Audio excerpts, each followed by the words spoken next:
Kotaku believe Offworld to be the best new 4X game in years, and if we put a booty-shaking Wario aside for a minute and actually focus on the article, they raise some incredibly good points, putting it in line with discussion that I've had recently. In this video, in Offworld gameplay, I'll be reflecting on this article to frame Offworld, to answer those questions that keep coming back. Where does Offworld sit? Is it good? Is it bad? Should I buy it? How do I play it?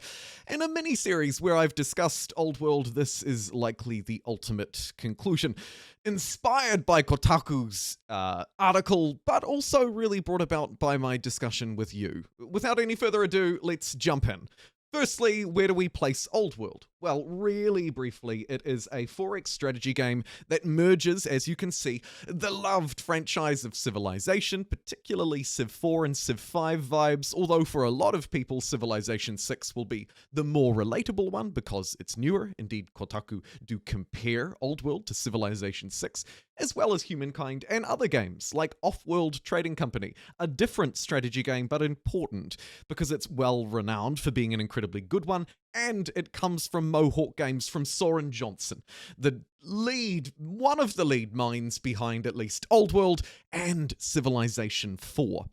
So then, Offworld is, on a nutshell, and as I mentioned in my review, a merger of Civilization and Crusader Kings. It takes the expectations, I think, and this is important, it takes the expectations of Civ, throws in an element of storytelling, of events, of naming wonders, or dare I should actually more accurately say natural features of the world, mountain ranges, rivers, etc., and overlays that with a combat system that is slightly more detailed than Civ's, in a world that matters, just like we're used to in 4X games, with resources to pillage or harvest, enemies to create, or friends to ally with. Then you overlay the Crusader Kings feature, a feature that many, including this Kotaku author and the ideas behind this, have argued is like Crusader Kings but different. Crusader Kings light, if you will. The interpersonal elements of Offworld are, as rightly noted in this article and many other places, are less complex. In fact, it actually brings me on to a real key point, and I think it's a key point that a lot of us should consider when we're thinking about buying Offworld, or whether we're considering playing it, or in my case, streaming it. Whatever you're going to do with it, you should think about, what actually are you here for? What do you expect out of Offworld? The article rightly notes, perhaps for me at least, maybe you too, that 4X is what we're here for. That's a direct quote. Offworld, as you can see, is delivering actually, in my opinion, quite brilliant, but at the very least, a solid, relatable 4X experience.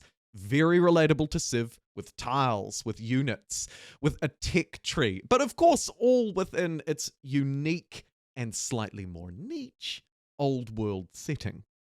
However, it was perhaps not even this article alone, but a comment and recent discussions in my other Offworld videos that really brought this framing to a head for me. And I think I can finally, perhaps, hopefully in my own slightly chaotic way, articulate exactly where Offworld fits for me and how it's placed and could be placed moving forward. And it was in the discussion, in the comments section, and this article, but in particular, this point. By Potato McWhiskey, fantastic content creator, huge shout out to Potato. Quote, Offworld is an acquired taste. I found myself initially bouncing off of it as well, but it was like a pongy cheese wafting through the house. I kept going back for a taste, and slowly over time I realized that I loved it. It's brilliant. It's a brilliant analogy. And I think when you combine it with some of the learnings and lessons that have come about after people have played with the full version of Offworld, like in the Kotaku article, where it mentions that 4X is what we're here for, but it delivers so much more. And even calling it that Crusader Kings meets Civ 4 or 5 or 6, whatever your flavor, is downplaying it a little bit as well. And when you combine these points, for me, it paints a picture as clear as. By the way, if you don't get the pongy cheese analogy, because a few people in the comments didn't, pongy means kind of like, well, in my mind, it's very smelly, it's very pungent. It's very noticeable. Pongy cheese on the bench. Its smell would waft through the house. You can't really miss it because it's unique, but it's not necessarily a bad thing. It is indeed, as Potato and as the Kotaku article, and as many of you have noted, it's an acquired taste. I would argue a more complex taste, in fact. I think the thing that makes it an acquired taste is because it's merging two innately relatively complex and complicated genres into one. The average gamer, not you or I perhaps watching this video, but the average gamer would probably argue that 4X strategy games are fairly complex. I think if you talk to your average gamer friend, or really anybody, you'd probably find general agreement with that. Now, overlay, albeit a relatively light version, of that Crusader Kings-esque interpersonal system, where you play as a character in Old World. Every turn is a year, events pop up, crazy stories and tangents through developing a character, having them experience the world, having them gain personality traits, or lose them in an unfortunate accident, influence, so on and so forth. I could go on for days and I shouldn't. The important thing to note is that it is merging two complex worlds and it leads to an acquired taste. Potato McWhiskey likened it to pongy cheese, and I think that's a brilliant analogy. But as I've noted, it's not the only one. And in a nutshell, it's expressing, I think, one overall idea supported by a whole load of little ones. So to provide the ultimate answer, where does Old World sit in this pongy cheese analogy? In this 4X is what I'm here for, yet I've been sidelined, distracted, a little gobsmacked, but I've taken my time, gone back through, and now I understand the Old World. Old World is, therefore, a refined and polished experience.